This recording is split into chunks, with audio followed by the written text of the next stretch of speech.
There's a version of this story that Matt's off-road recovery has already told. Rudy left, everyone said nice things about each other, and the channel kept rolling. Clean, simple, done. But here's the thing about that version. It leaves out almost everything that actually matters. It leaves out the fact that Rudy wasn't just another crew member who decided to move on. He was the reason any of it got started in the first place. It leaves out what was happening inside the business at the exact moment Rudy walked away. And it leaves out the thing that nobody in that family has really addressed on camera. What it actually means when the son who helped you build something from nothing quietly decides to go build his own thing instead. This isn't a drama. There was no blow-up, no public argument, no explosive exit interview. What happened between Rudy Wetzel and Matt's off-road recovery is something quieter than that, and in a lot of ways more interesting. Because when you pull back and look at the full picture, who Rudy is, where he came from, what the channel was going through at the time, and what he actually said when he finally talked about it, the story you get is a lot more layered than the polished "we're on great terms" line that gets repeated every time someone asks. So let's actually go through it, all of it, from the very beginning. Most people who found Matt's off-road recovery through YouTube think of it as Matt's operation, his channel, his crew, his rigs. And that's not wrong. But Rudy Wetzel wasn't a hire. He was there before any of it had a name. Rudy is Matt's eldest son from an earlier marriage. That detail matters more than it might seem, because it shapes everything about how Rudy ended up in that operation and what his relationship to it actually was. This wasn't a kid who grew up in Matt's current household in Hurricane, Utah. He came from a different chapter of Matt's life entirely, one that preceded the roofing career, the towing business, the YouTube channel, and the family Matt has built with his wife Jamie. What brought Rudy into the picture professionally was simple enough. Matt was running a towing and recovery operation. The calls for off-road recoveries were increasing, and the vehicles they had weren't cutting it for the terrain. Rudy came in and got his hands dirty. The two of them worked together to build the Morvair, an off-road converted Chevy Corvair that would become one of the most distinctive rigs in Moore's early identity. And it was those recoveries and that vehicle that gave Matt the idea to start filming. What became a channel with well over 1 million subscribers started as a father and son figuring out how to get stuck Jeeps off desert trails. That's not a small thing. Rudy isn't someone who joined the MORR universe. He's someone who helped create it. Before the channel really took off, Rudy stepped away for 2 years to serve an LDS mission in South Carolina. That's a significant commitment. 2 years of your life, largely off the grid, in service to your faith. He came back in late 2020, walked straight back into his dad's operation, and found a completely different world waiting for him. The channel had exploded while he was gone. The subscriber count was closing in on 1 million. There was a full crew now. Ed, Trevor, Tom, Skeeter, Tucker, Lizzie. There were sponsors, schedules, deadlines, and the constant demand for content. The small father-son recovery operation Rudy had helped seed was now a full-scale YouTube production. He rejoined it, picked up where he left off, and for about 1.5 years, everything looked fine from the outside. But something was already shifting. People who watched more regularly knew Rudy wasn't just a supporting act. He wasn't there to carry equipment or stand in the background looking capable. Rudy was a fabricator, a welder, a trail driver, and someone who operated tow trucks on actual recovery jobs. He had a mechanical instinct that came through clearly on camera, the kind of person who can look at a problem in the dirt and immediately start working the solution without being told what to do. His Jeep XJ, which fans came to know as the Rudicon, played a genuine role in recoveries before it became a personal build project. It wasn't a prop, it was a working rig, and Rudy was a working member of the crew in the fullest sense. What made his position unusual, and what made the audience read him differently from everyone else on the channel, was the bloodline. He wasn't just good at the job, he was Matt's son. And whether anyone said it out loud or not, There was an unspoken assumption running through the MORR fan base that Rudy was the long-term future of the operation, that he'd be the one to eventually anchor it, inherit it, or at minimum, be there when Matt was ready to step back. Fans invested in him differently because of that. He wasn't a crew member to them. He was the heir apparent. That assumption made his exit hit harder than any other departure the channel had seen. Because when Rudy left, it wasn't just a good employee moving on. It felt to the audience like a succession plan that never got announced had suddenly been canceled. Here's the part of this story that almost nobody talks about when they cover Rudy's departure: the timing. Rudy left Matt's off-road recovery in April 2022. That date doesn't exist in a vacuum. Look at what was happening inside the MORR business in the months directly before that, and the picture gets a lot more complicated. Late 2021, Matt Wetzel was charged with one count of a false or fraudulent insurance claim, initially filed as a second-degree felony. The case centered on his towing company, Winder Towing, and claims made to AAA totaling over $15,000 that were found to contain material misrepresentations. Multiple specific incidents were cited, tows that were claimed in ways that didn't match the actual services provided, a Polaris RZR recovery that was even filmed and posted to the YouTube channel, customers who were directed to file claims through AAA for services that weren't covered under their policies. Matt's own statement to investigators at the time was that the claims were wrong on the front end, but fair on the back, meaning he maintained that a real service was always attached to each claim, even when the paperwork didn't reflect it accurately. His attorney said the plea reflected a dispute over process rather than substance. In February 2022, Matt pleaded no contest to a reduced charge, a Class A misdemeanor. In March 2022, 5th District Judge Jeffrey Wilcox sentenced him to 18 months of probation and ordered him to repay $15,328 to AAA and $1,745 to Utah's Insurance Fraud Division. The channel continued publishing content through the entire case and never went dark. April 2022. Rudy is gone. Now, to be completely clear, there is no statement from Rudy, no interview, no documented evidence that connects his departure to the legal situation. Nobody on either side has suggested that. And it would be wrong to present it as though that connection is confirmed, because it isn't. What is true is that the timing places Rudy's exit in a context that the passion narrative alone doesn't capture. The business his father had built, the one he had contributed to from the very beginning, had just gone through its most serious public crisis.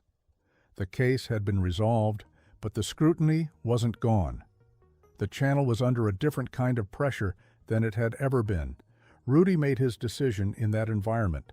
Whatever weight that carried personally, it is part of the honest timeline of events. And if you're going to understand what really happened, you have to acknowledge that the calendar doesn't lie. When Rudy did speak publicly about his departure, he didn't disappear into silence. He sat down for an interview with the YouTube channel Decent Garage and gave what came across as a genuine and considered explanation. No bitterness, no score settling. Just a person who had thought about what he actually wanted and realized that what he was doing wasn't it. The core of what he said was straightforward.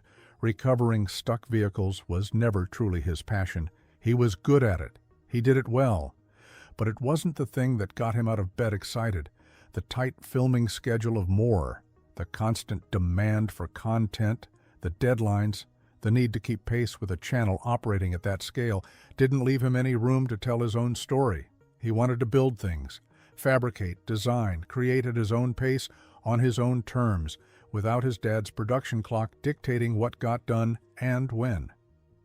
There's something in that explanation worth sitting with, because what Rudy was describing isn't just a change of career, it's the experience of being inside someone else's professional vision when you have a clear one of your own. Matt's Off-Road Recovery is, at its core, a recovery channel. That's the product. The vehicles, the crew, the builds, they all serve that central purpose. For Rudy, the builds were the point.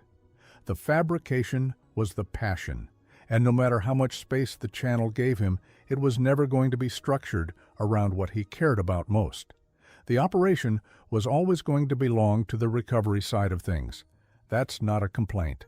It's just an honest accounting of misaligned purpose, and Rudy seemed to understand it clearly enough to act on it without creating damage. Matt's public response matched that tone exactly. He said he fully supported Rudy's choice, that they were on great terms, that it made sense for Rudy to go build something of his own, and every piece of follow-up evidence suggests that was genuine, not just a face-saving statement for the camera. Rudy's Adventure and Design, RAD, launched in 2022, and it grew fast. Within 2 years, the channel had passed 250,000 subscribers. Not more numbers, but for a channel built from scratch around one person's specific passion for fabrication rather than around rescue drama and recovery spectacle. That's a legitimate audience. People weren't following Rudy out of loyalty to MoRR. They were following him because what he was building on his own channel was genuinely compelling. The Rubicon, the brown Jeep XJ that MoRR fans already knew from recovery jobs, became the centerpiece of his own story. Rudy started upgrading it into a fully custom build, and it became the kind of ongoing project that keeps an audience invested long-term, not a one-off recovery, a build with history, a rig with personality, exactly the kind of content Rudy said he couldn't make inside the MoRR structure.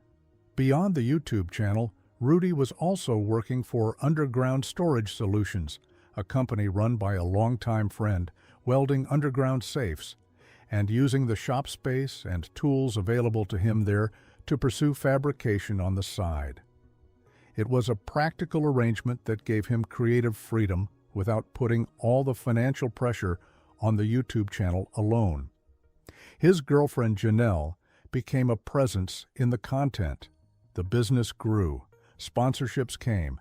He also never actually disappeared from the MoRR world entirely. He showed up at the Easter Jeep Safari in Moab. He participated in the 2023 Off-Road Wrecker Games. He appeared at King of the Hammers. The relationship with his dad's operation stayed visible and stayed warm. Collaboration videos confirmed what both sides had been saying. The split was real, but the relationship wasn't broken. What Rudy built after MoRR isn't a consolation prize. It's the thing he actually wanted, and the fact that he got there without burning anything down on the way out says something about both him and Matt. Here's what doesn't get talked about enough in any coverage of Rudy's departure, and it's arguably the most interesting part of the whole story. Matt Wetzel is someone who has built his entire public identity around being present, capable, and reliable. The channel works because Matt shows up. He's calm under pressure. He solves problems. He takes care of people who are stuck and gets them moving again. That is the brand, and it's not a performance. It's genuinely who he appears to be. But there's a complexity underneath that image that the channel doesn't often sit with. Matt's current family, his wife Jamie, and their sons Callan, Rhett, and Carter, is the family that MoRR is built around. They're the ones in Hurricane, Utah. They're the ones who show up in content, who are tied to the operation, who represent the future of the business in the most visible way.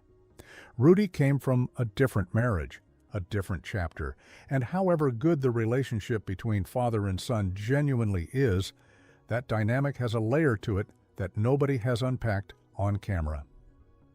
Think about what Rudy actually walked away from. He didn't just leave a job, he left the only professional space where he and his father had built something together. The Morvair, the early recoveries, the foundation of the whole thing, and he left it to go be his own person, which is a completely healthy, normal, admirable thing to do. But it still represents a separation. A son stepping out from under his father's roof, in the most literal professional sense, and going to build something the father has no ownership of. Matt has never done a video that sits in that reality. He's never talked to the camera about what it felt like to watch Rudy go. He said the right things publicly to support, pride, mutual respect, and those things appear to be genuine. But the unspoken emotional weight of that moment, the particular kind of thing that only exists in father-son stories like this one, hasn't been put into words on either channel. Maybe it doesn't need to be. Maybe that's private, but it's there. And the audience feels it even if nobody names it. What Rudy's departure actually revealed wasn't a conflict. It was a limit on how much of yourself you can pour into someone else's project, even when that someone is your father, and even when you helped lay the groundwork. At some point, your own story starts pulling louder than the one you were born into.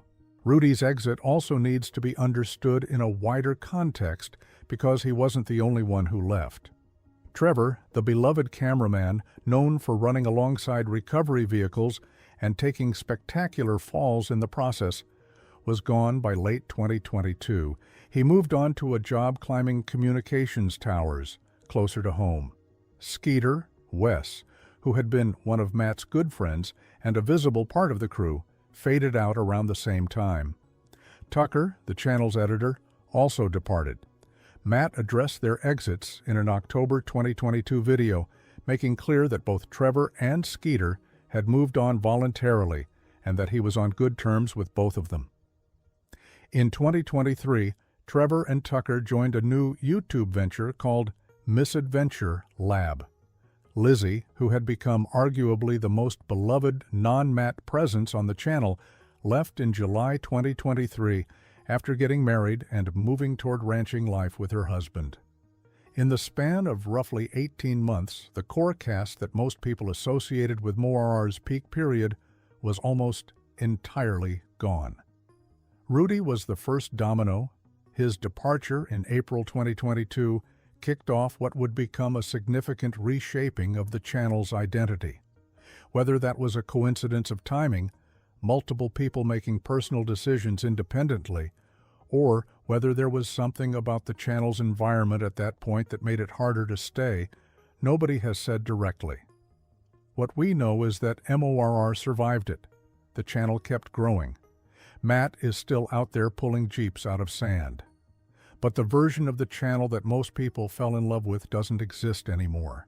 And Rudy's exit was where that chapter started to close. So what really happened between Rudy Wetzel and Matt's off-road recovery? The honest answer is that several things happened at once, and the official version only covers one of them.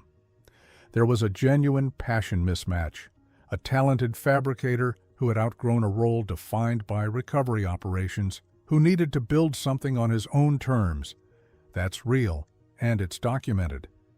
Rudy said it himself, and the channel he's built since backs it up completely. There was a complicated timing context, a business navigating real legal scrutiny at the exact moment Rudy decided to walk, a channel under pressure that neither side has fully connected to his exit, and a professional environment that was probably harder to stay inside in early 2022 than the clean departure narrative suggests.